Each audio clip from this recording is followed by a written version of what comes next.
अब ये हमने देखा पिछले साल का टारगेट नहीं पूरा हो सका, 2 बार रिव्यू हुआ, उसके बाद भी 178 अरब का शॉर्टफॉल। तो अगले साल का टारगेट कैसे पूरा होगा जिसमें पहले ही कोई 2000 अरब का इजाफा हो चुका है? जी बिस्मिल्लाहिर्रहमानिर्रहीम। थैंक यू अरबाब भाई। आपको याद होगा अरबाब भाई, आपके ही शो में मैं काफी दफा बोल चुका हूँ कि ये बहुत अनरियलिस्टिक टारगेट था। मेरे हिसाब से तो ये एक नॉन स्टार्टर था, नॉट विथस्टैंडिंग जो इन्फ्लेशन की इन्होंने प्रोजेक्शन करी थी। That is one of the factors जिसकी वजह से टारगेट शायद मीट नहीं हो पाया। बट आई थिंक मेरे हिसाब से इन्होंने एक उसूल होता है बिजनेस का कि never keep all of your eggs in one basket. I think तो इनसे गलती ये हुई है कि ये बहुत ज्यादा इन्फोर्समेंट मेजर्स पे रिलाई कर रहे थे।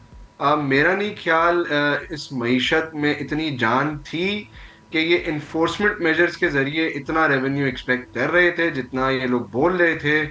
आई थिंक जो है अब जब रिजल्ट सामने आया तो शायद इनको भी जब ये इंट्रोस्पेक्ट करेंगे, एनालिसिस करेंगे अंदर खाते, तो शायद इनको भी अंदाजा होगा कि ये बहुत ज्यादा इन्होंने ओवरली रिलाई कर दिया था इन्फोर्समेंट मेजर्स पे। इस मईशत में इतनी जान थी नहीं।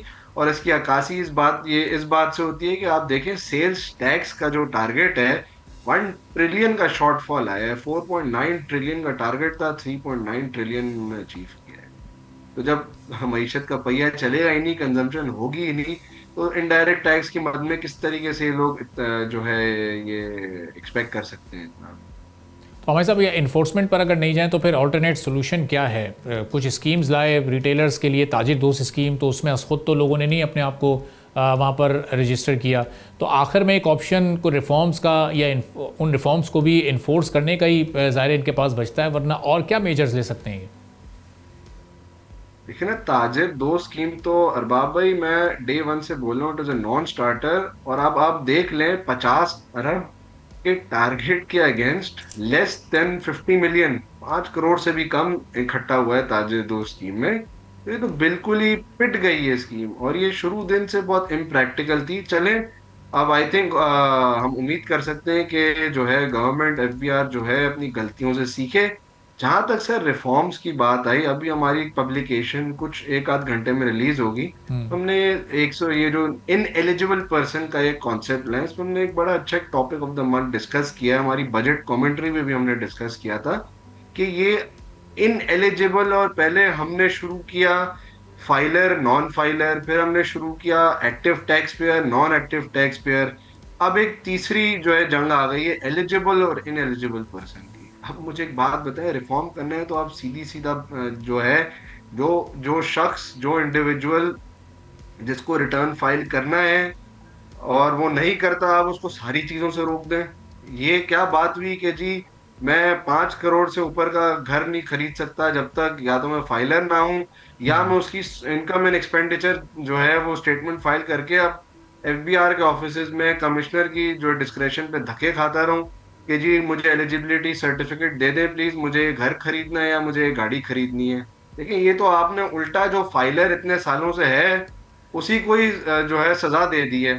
जो नॉन फाइलर है वो तो वैसे ही पहली दफा रिटर्न फाइल करेगा।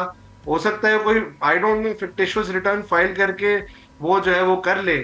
मगर आप मुझे एक बात बताएं ना कि एग्जिस्टिंग फाइलर की क्या गलती है कि जी आप उसका अगले माली साल का या ड्यूरिंग द ईयर उसकी आप एक तरीके से आप वो जो है उसका गोशवारे फाइल करने से पहले ही उसकी असेसमेंट कर रहे हैं। तो ये किस किस्म का रिफॉर्म है? मुझे कोई इस बात का जवाब दे दे। रिफॉर्म जो है प्रैक्टिकल होता है, प्रैग्मेटिक होता है, और जिंदगी आसान बनाने के लिए होता है। यहाँ पे हम माजरत के साथ रिफॉर्म जो है रिग्रेसिव होता है, और जो है ऑनेस्ट टैक्स पेयर्स की जिंदगी आवाजार और मुश्किल बनाने के लिए कर दिया जाता है। अब मुझे एक बात बताएं, अब ये 70 लाख का थ्रेशोल्ड है गाड़ियों का। अब इससे इसका एक एडवर्स इम्पैक्ट सीधा सीधा जो एक हम लीगल लैंग्वेज में बोलते हैं प्राइमा फेसाई जो आया है, वो ये है कि जी यूज्ड गाड़ियों की जो मार्केट है शायद वो ऊपर चली जाए, और जो ब्रांड न्यू गाड़ियों की मार्केट है वो शायद नीचे चली जाए। अब मुझे एक बात बताएं ना, इस किस्म के टैक्सेशन मेजर्स कहाँ देखे हैं आपने दुनिया में कि आप जो है एक ही सेक्टर में दो सेपरेट सब मार्केट्स को, एक को आप फायदा दे रहे हैं, एक को आप नुकसान पहुंचा रहे हैं। सही। तो तो ये अभी कौन सा रिफॉर्म है? सब्सक्राइब करें और बेल दबाएं ताकि कोई खबर रह न जाए।